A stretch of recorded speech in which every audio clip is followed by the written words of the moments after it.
Hi friends, அஸ்ஸலாமு அலைக்கும். Welcome to ions garden to kitchen vlog. இது என்னன்னு பார்க்குறீங்களா? இதுதாங்க இளநீர். மனித குலத்திற்கு இயற்கை தந்த பொக்கிஷம் தாங்க இந்த இளநீர்.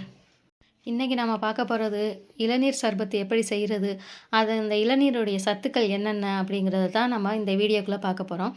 இதுக்கு ஃபஸ்ட்டு நம்ம என்னென்ன இதில் சத்துக்கள் என்ன இருக்குங்கிறத பார்ப்போம். இது சுத்தமான சுவையான ஒரு பானங்க. இந்த இளநீல 3 வகை இருக்குது. பச்சை இளநீ, செவ்வழனி, இரத்த சிகப்பு இளநீ 3 வகை இருக்குங்க. இங்கே பாருங்கள், இது நான் எடுத்திருக்கிறது பச்சை இளநீ தாங்க. எனக்கு கிடைச்சது பச்சை இளநீ தான். இந்த பச்சை இது சர்பத் எப்படிங்கிறது தயாரிக்கிறதுன்னு சொல்கிறேன். 1/4 கப்பு ஜவ்வரிசி எடுத்து நல்லா ஒரு சுடுதண்ணியில் நல்லா ஒரு 1 மணி நேரம் ஊற வச்சு இதை எடுத்துப்போம். ஊற வச்சு எடுத்ததுக்கப்புறம் இதை நம்ம நல்லா சுடுதண்ணி ஊற்றி ஊற வைக்கையில் சீக்கிரம் ஊறிடும். நம்ம வைக்கிறப்பவும் நல்லா சீக்கிரமே வேகக்கூடிய தன்மை வந்துடுங்க. இங்கே பாருங்கள், நான் பச்சை இளநீ தான் எடுத்திருக்கேங்க. மொத்தம் 3 இளநீர் எடுத்திருக்கிறேன். இந்த இளநீரில் எல்லா வகையான மருத்துவ குணங்களும் நிறைஞ்சிருக்குது. அப்படி ஒரு இயற்கை தந்த வரம் தாங்க நமக்கு இந்த இளநீ. இதை அவ்வளோ ஒரு சத்துக்கள் இருக்குதுங்க. இப்போ நம்ம தண்ணி காஞ்சிடுச்சு, நல்லா கொதிக்க வச்சுட்டு இந்த ஜவ்வரிசி 1 மணி நேரம் ஊற வச்சுருக்கோம்ல, அந்த ஜவ்வரிசி எடுத்து நல்லா வேக வச்சுப்போம். இது நல்லா நம்ம ஜவ்வரிசி வேகையில் அப்பப்போ நம்ம கரண்டியால் கிண்டி கிண்டி விடணும். இல்லாட்டி என்ன பண்ணணும், அப்படியே அடியில் போய் செட்டில் ஆகி அப்படியே அடி பிடிச்சி போயிடும். அதுக்காக தான் நம்ம அப்பப்போ நம்ம கிண்டி கிண்டி எடுக்கணும்.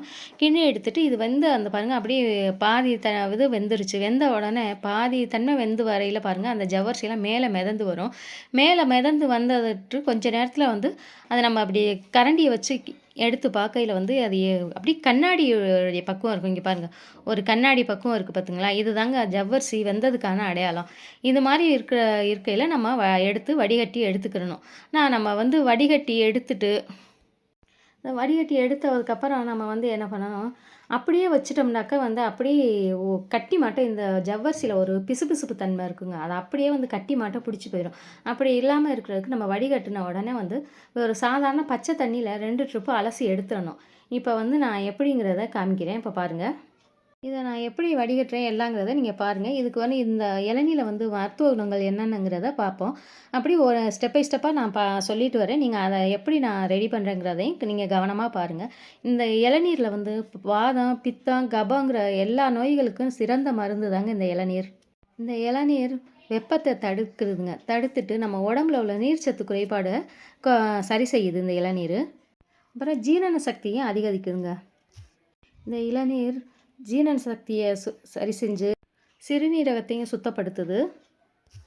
ஜீரண சக்தியால் அவதிப்படுற குழந்தைங்களுக்கு இந்த இளநீரை தொடர்ந்து நம்ம கொடுத்துட்டு வந்தோம்னா அந்த ஜீரண சக்தியை சரி செஞ்சு அதை ஒரு நல்ல சமநிலைக்கு வைக்கிது. நம்ம உடம்புல உள்ள உப்பு நீர் பற்றாக்குறையையும் இது சரி செய்யுது. சிறு குழந்தைங்க அந்த குடல் புழுவால் அவதிப்படுற குழந்தைங்களுக்கு இந்த இளநீரை கொடுக்கறதுனால அந்த குடலில் உள்ள குடல் புழுக்களையும் சரி செய்யுதுங்க. இங்கே பாருங்கள், நான் நல்லா வடிகட்டி எடுத்துட்டேன்.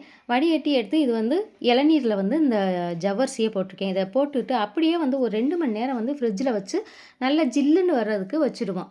ஏன்னா இந்த ஜவ்வரிசி அப்படியே வச்சிட்டோம்னாக்கா அப்படியே கட்டி கட்டியாக உறைஞ்சி போய் பிடிச்சிரும். அதுக்காக நான் இளநீர் தண்ணியில் நான் 3 இளநீ உடைச்சேன்.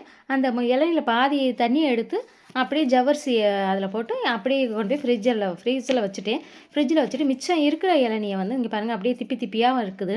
நம்ம அந்த இளநீ உடைக்கையில் தூசிகள்லாம் விழுகுதில்ல, அந்த ஓடுகள்லாம் அதையெல்லாம் நல்லா சுத்தமாக வடிகட்டி எடுத்து வச்சுப்போம். எடுத்து வச்சுட்டு இதை என்னென்ன போடுறேங்கிறது அப்புறம் இப்படியே நம்ம இன்னும் இதில் இளநியில் உள்ள சத்துக்கள் என்னென்னங்கிறத நான் இப்போ உங்களுக்கு சொல்கிறேன். 2 ஸ்பூன் சப்ஜா விதையும் எடுத்து நான் ஊற வச்சு ஒரு 10 நிமிஷத்துக்கு முன்னாடி தண்ணியில் போட்டு ஊற வச்சுருக்கேன். இதெல்லாம் சேர்த்து தான் நம்ம இப்போ இளநீர் சர்பத்து ரெடி பண்ண போகிறோம். இந்த இளநீரில் உள்ள உப்புத்தன்மை, வலுவழுப்புத்தன்மை அதிகமாக இருக்கிறதுனால இது வயிற்றுப்போக்கு உள்ளவங்களுக்கு கொடுக்கறதுனால இது உடம்புக்கு நல்ல ஒரு சக்தியை கொடுக்குது இந்த இளநீர். இந்த இளநீரில் ஆற்றல் வாய்ந்த கரிம பொருட்கள் அதிகமாக இருக்குது. இந்த இளநீர் மிகவும் ரொம்ப சுத்தமான ஒரு பானம் நமக்கு. இந்த இளநீரில் அதிக அளவு சத்துக்கள் இருக்கிறதுனால நம்ம தொடர்ந்து எடுத்துக்கிட்டு வர்றதுனால நம்ம உடம்பு அவ்வளவு குளிர்ச்சியாக சூடான மாறி நம்ம உடல் அவ்வளோ குளிர்ச்சி அடையும். இந்த இளநீரில் சர்க்கரை சத்தோடு சேர்த்து தாது பொருட்களும் அவ்வளவு ஒரு நிறைவான தாது பொருட்கள் நிறைஞ்சிருக்கு. பொட்டாசியம், சோடியம், கால்சியம், பாஸ்பரஸ், இரும்பு, செம்பு, கந்தகம், குளோரைடு போன்ற தாதுக்கள் இந்த இளநீரில் அதிகமாக நிறைஞ்சிருக்கு. இந்த இளநீரில் உள்ள புரதச்சத்து நம்ம தாய்ப்பாலில் உள்ள புரதச்சத்துக்கு இணையாக இருக்குதுங்க. இந்த இளநீரில் உள்ள அமிலத்தன்மை நம்ம வெறும் வயிற்றில் சாப்பிடக்கூடாது. வெறும் வயிற்றில் சாப்பிட்டோம்னா இந்த அமிலத்தன்மை வயிற்றில் புண்ணை உருவாக்கும். அதனால் ஏதாவது ஒரு பொருட்கள் நம்ம சாப்பிட்டுட்டு அதுக்கப்புறம் இந்த இளநீரை நம்ம எடுத்துக்கிறது அவ்வளவு நல்லது உடம்புக்கு. இதை தொடர்ந்து நம்ம இளநீரை எடுத்துகிட்டு வரையில் இதில் உள்ள நான் சொன்ன அத்தனை சத்துக்களும் நம்ம உடம்புக்கு கிடைக்கும். இந்த பதிவை உங்களுக்கு பிடிச்சிருந்தா எனக்கு சப்ஸ்கிரைப் பண்ணுங்கள், சப்போர்ட் பண்ணுங்கள். அதிகமாக உங்கள் நண்பர்களுக்கு ஷேர் பண்ணுங்கள்.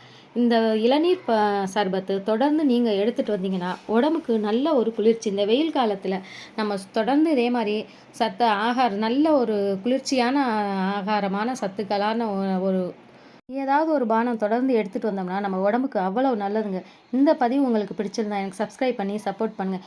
இதே போல் இன்னும் ஒரு சூப்பரான வீடியோவில் உங்களை சந்திக்கிறேன். Bye friends. அஸ்ஸலாமு அலைக்கும். அலைக்கும் சலாம் வரஹ்மத்துல்லாஹி தஆலா.